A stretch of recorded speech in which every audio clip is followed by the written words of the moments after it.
Hi, I'm Annie Morgan, and I am the faculty, the program leader for the Eisenhower Institute's Emerging Threats in National Security. Just had an opportunity to talk about some great issues in national security, everything from current threats facing our country, the new administration and potential impacts of policy decisions, including reduction of federal workforce, space, and sort of the future of military spending. And so if you would like to learn more, please tune in. I really wanted to start our discussion with the recent memo that was proposed about State Department funding nearly cut half from eliminating all the funding from international organizations. What do you think are the potential global and domestic consequences of this plan to drastically cut state funding operations, especially in Africa, climate change, refugee programs, all of this? Sure. And that touches on a lot of topics. So let me start with cutting our aid to sort of international organizations. I think, there has certainly been a push for America to no longer be the world police, right? We're going to turn back inside. We're going to focus on America. And from my perspective, that's an incredibly short-sighted perspective. Oh. We are now, however you call it, whether you call it a great power struggle, whatever, we are now back into a great power struggle, much like we saw during the Cold War. Yep. What was one of our most effective strategies during the Cold War to stop the fall of communism? It wasn't military force. It was using international organizations, using the State Department, using diplomatic pressures to create soft power, to essentially incentivize countries that might be inclined towards communism to stay loyal to the United States. And we did that through whether it was food programs, whether it was insisting in environmental programs. We essentially engendered goodwill worldwide to ensure that the global order was moving towards democracy, right? And so, it raises a number of questions of, we are now back into a great power struggle, and if we lose this soft power opportunity, what will our adversaries do to capitalize on that opportunity, right? So now if you have China or you have Russia investing in, say, where we've pulled out in Africa, right? Mm-hmm. What threat does that pose to the stability of America, right? And I think that threat is very, very real. Does it also impact the diplomatic relationships of America with the other countries in whole overall area? So I think, you asked about that memo in particular. I think the administration's strategy currently is impacting our diplomatic relations with our allies. And that is certainly not unique to the Trump administration, right? The United States has faced some strained diplomatic relationships for, let's conservatively say, the last 25 years, right? So we're post-September 11th world, the United States lost a lot of credibility on the international stage. This administration in particular is receding from our partnerships and our treaty obligations in a way that I do think makes our allies reluctant to rely on us, right?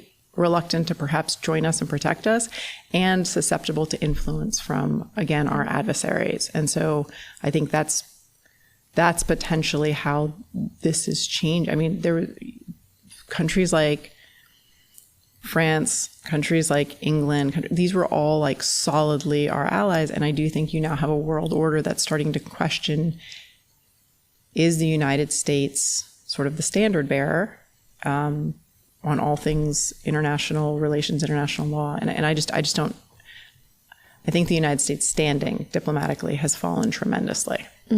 As you mentioned about 9/11, now as we have already passed over 20 years after 9/11, what do you think about the evolution of the national security in United States than those that were in 2001? Sure. I think one of the beauties of the national security apparatus is that it is a large ship, which means it's slow to steer, which means if you actually look back, and you can even go before September 11th, although September 11th significantly altered our policy, but if you go administration to administration, much of the national security strategy is actually pretty consistent. Now, it may be packaged differently by the media, depending whether it's President Obama or President Bush, but if you actually dig into the national security strategy over the last 25 years, it largely hasn't changed. And in many ways that stays consistent. And its inability to move quickly is, I actually think, a protection for our democracy, right? So in your view, what do you think are the most urgent threats to national security now? I mean, Which is like in public discourse, it's like properly not overlooked at all. my Annie Morgan's opinion on the biggest threat to national security at the moment is the unitary executive, that we are moving towards a single consolidated source of power in our federal government. This is a country that was founded based on a system of checks and balances, and we are currently faced with an administration that does not respect the judiciary and a Congress that kindly is ineffective at acting, right? And so, the term constitutional crisis has been thrown around quite a bit. And it's not, let's not forget how this administration got there. When I talk about national security strategy not changing, after September 11th, the executive branch was given an enormous amount of unchecked power, and Congress ceded an enormous amount of power in the 2001 AUMF. Every president since that has taken more power. You are not going to have an administration that's going to say, I have too much power as the executive, please take some of it back, Congress, right? That's not how this works. What is concerning to me is that we seem to now have an executive branch that does not respect the co-equal branches and does not and will not follow the rules. And I think that, I'm a former military officer. My oath was to protect against enemies, foreign and domestic. We so often in national security strategy focus on those foreign enemies, like that's the world we've been taught. We're facing a very real domestic enemy threat to our national security.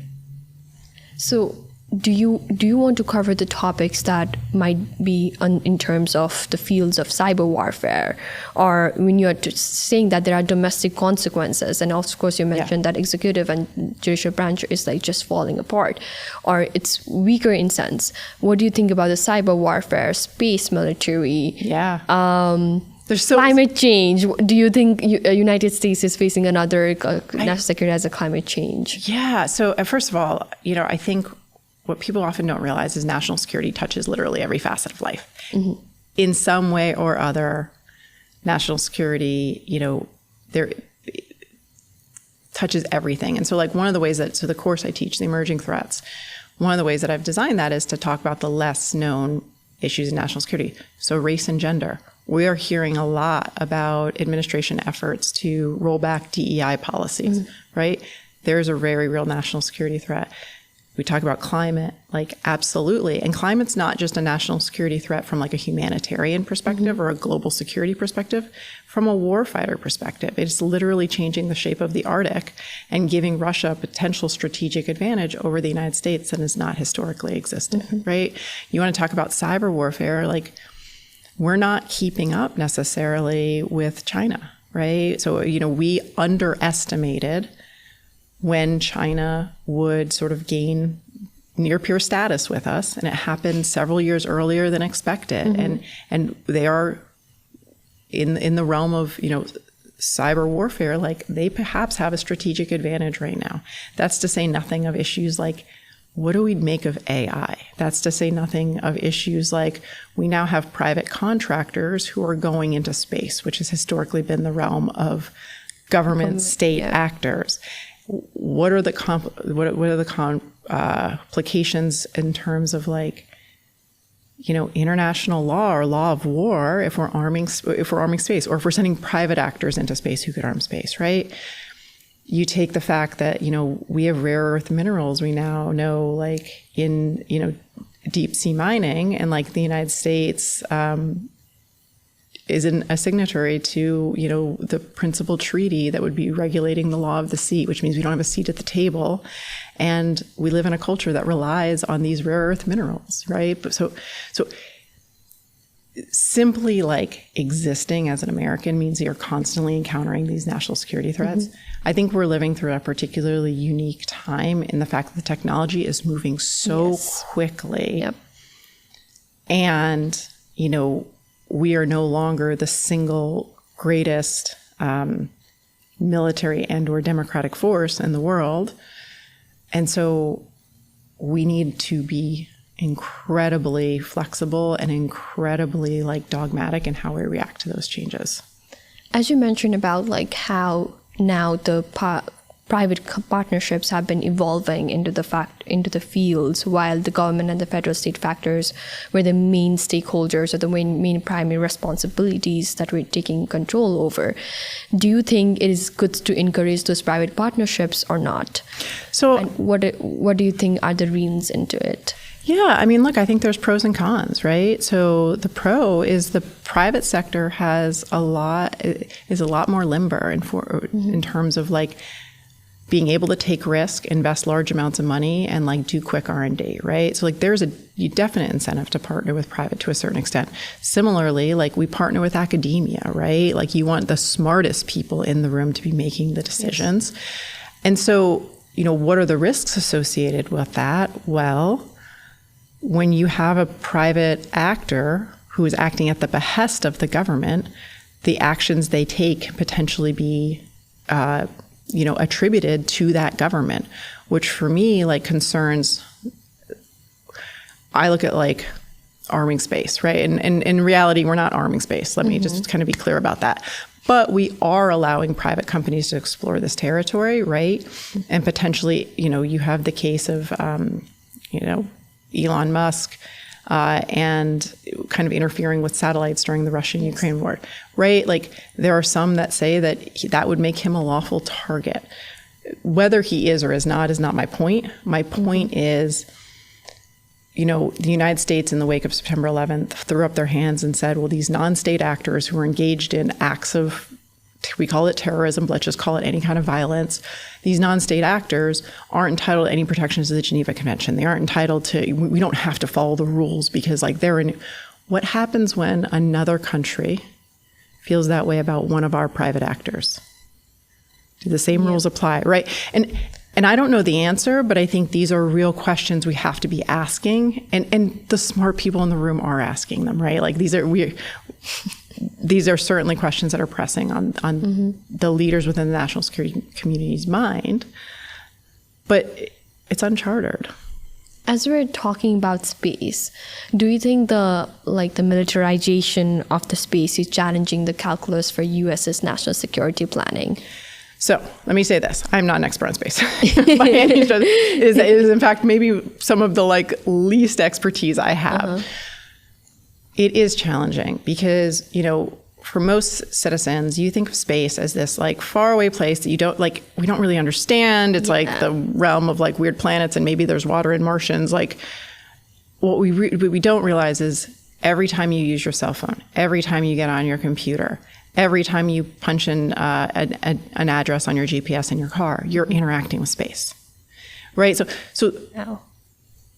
it is something that we now rely on a day-to-day basis.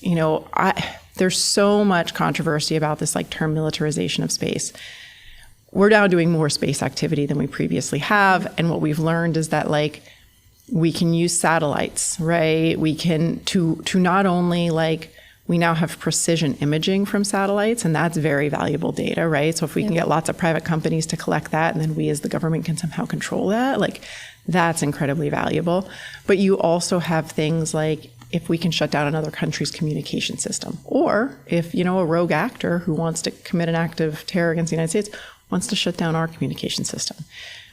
We haven't faced those threats historically. 20 years ago, you had dial-up internet and maybe had a cell phone, and that probably had T9 texting capabilities. We weren't reliant on these technologies in the way we are today, which means we don't have a historical record for being crippled by these technologies. And so because of that, because we recognize it's a new threat, we need to have a defense strategy on it. Do you think the strategy is needed now when China's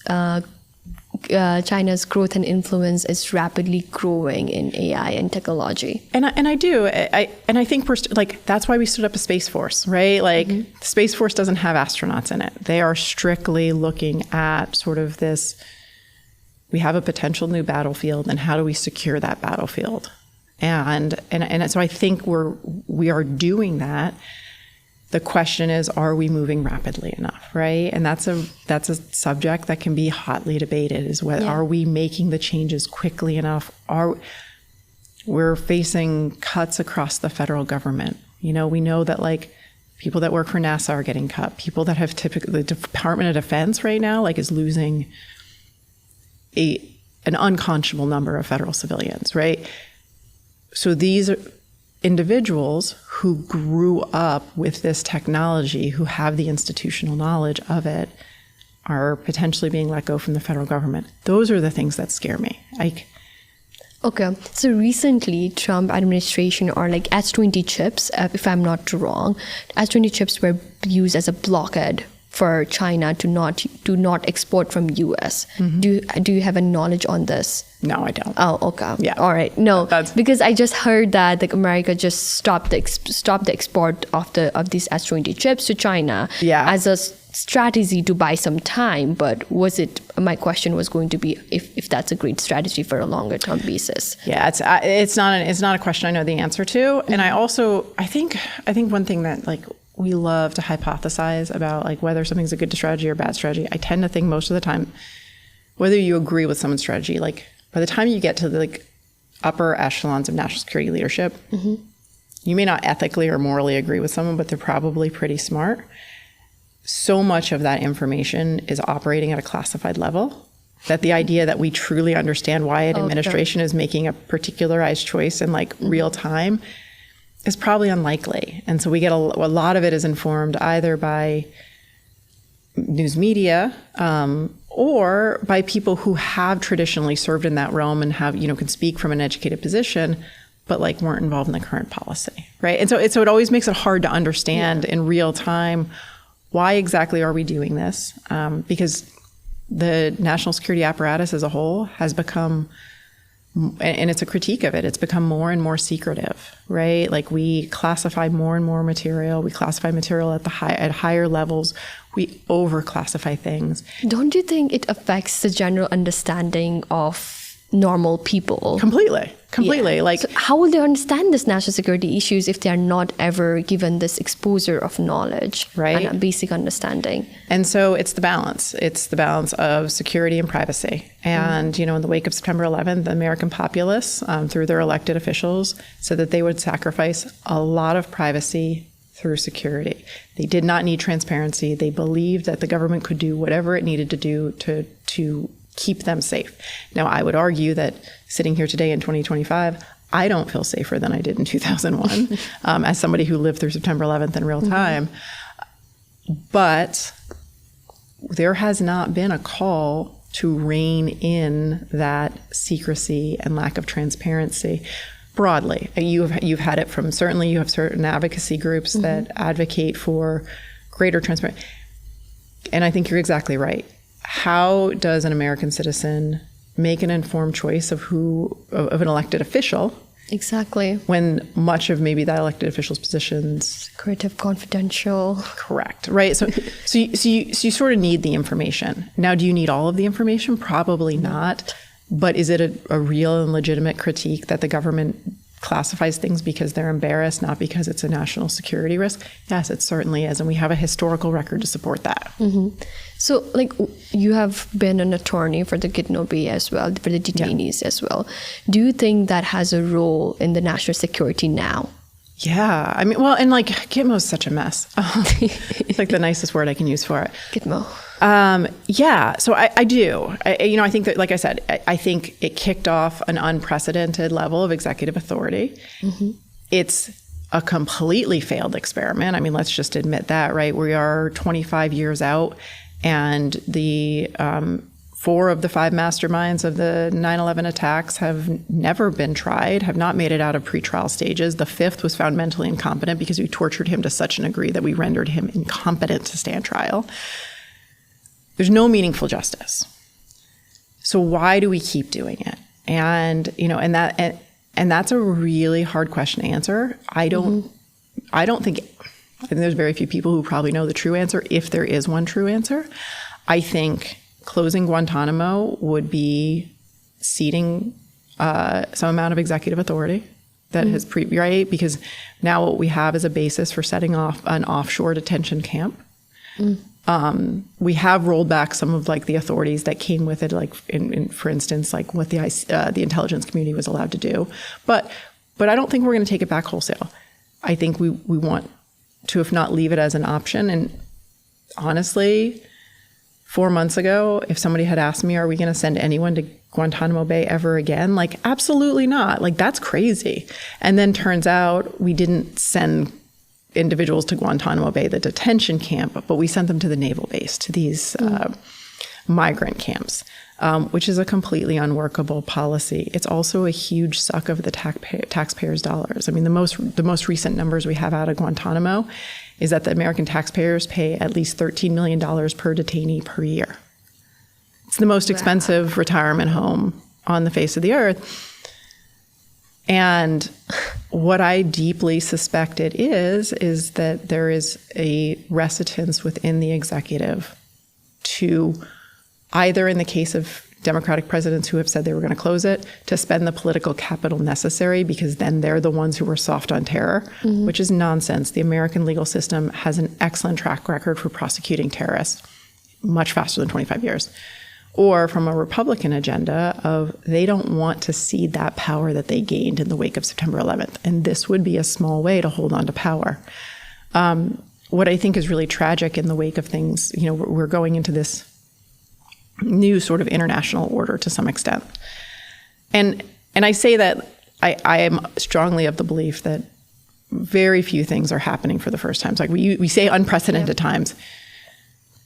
Thankfully, there is a historical analog for most things that happen, right? We can point back and be like, all right, well, we survived that. We're probably going to survive this.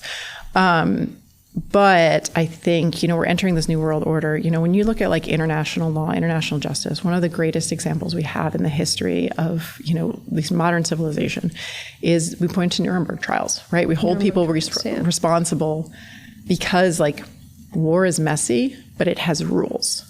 And so we apply those. The problem is that because Guantanamo Bay is such a failed experiment, I don't think there can ever be another Nuremberg, which significantly like raises questions about what does international accountability for atrocity, because we're humans, there's going to be a future atrocity. But have we fundamentally eliminated the ability for there to be justice for those atrocities in the futures because of the way we've handled Guantanamo? Do you think like Nuremberg trials could be much more effective trials in the period of now?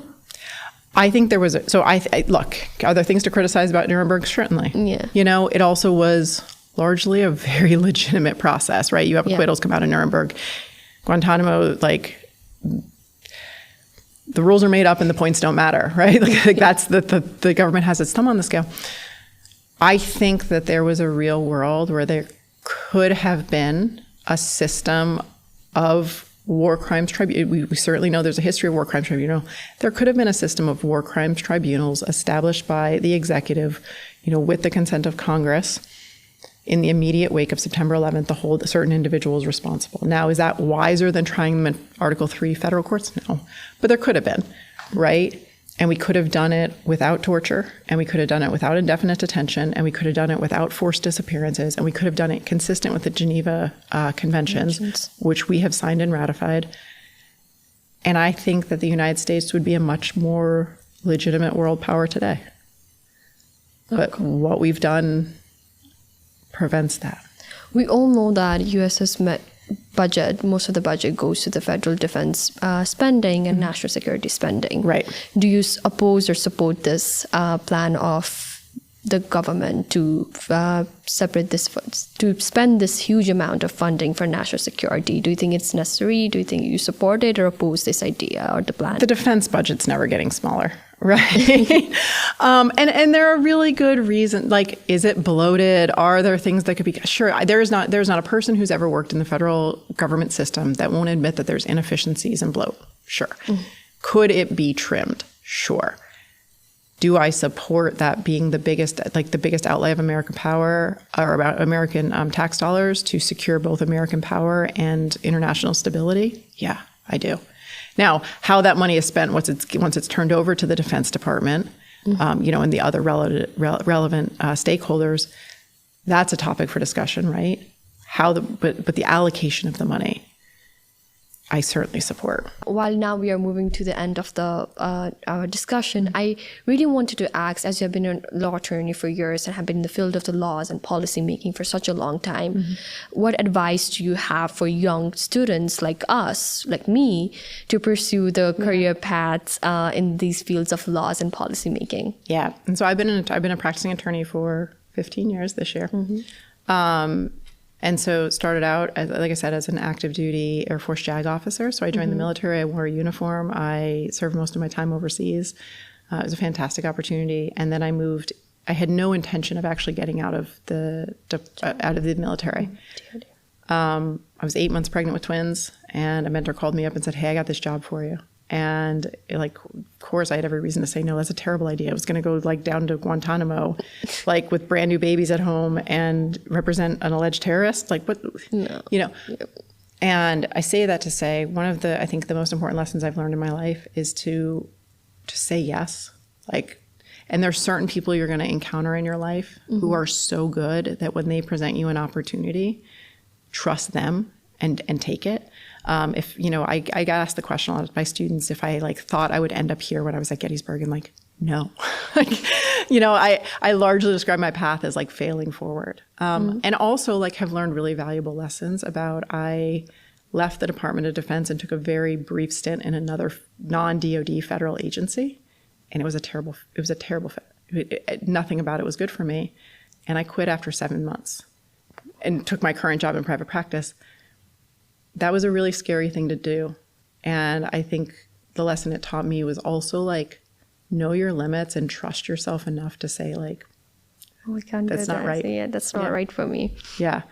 And so really it's just being open to opportunities and not limiting yourself. Yeah. Thank you so much.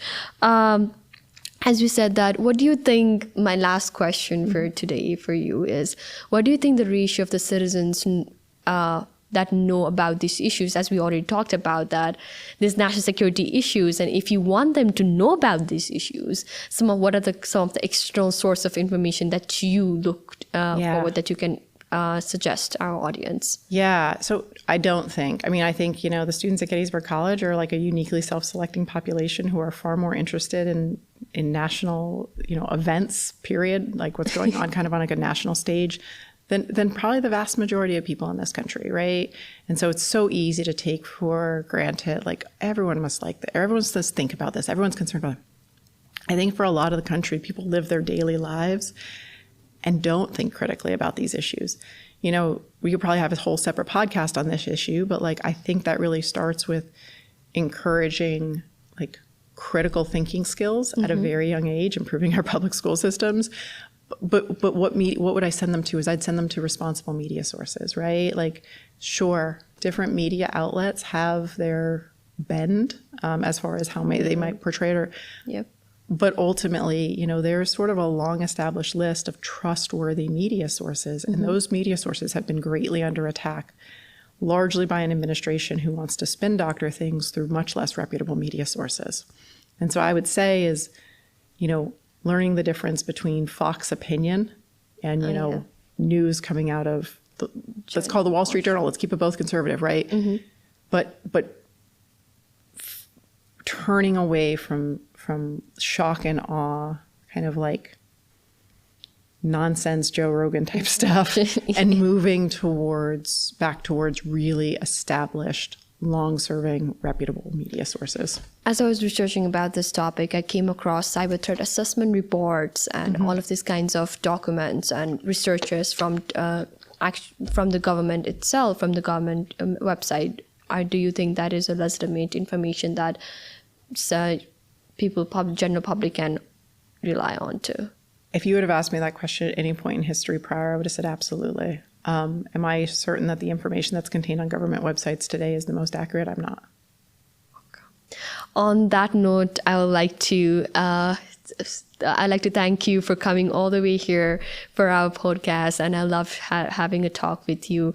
And I really learned a lot, and I hope that our audience also gets to learn a lot from you. Thank you so much. Do you have anything to add upon before we close this off? No, but thank you so much for having me. Thank you so much. It was great to have you. Thank you.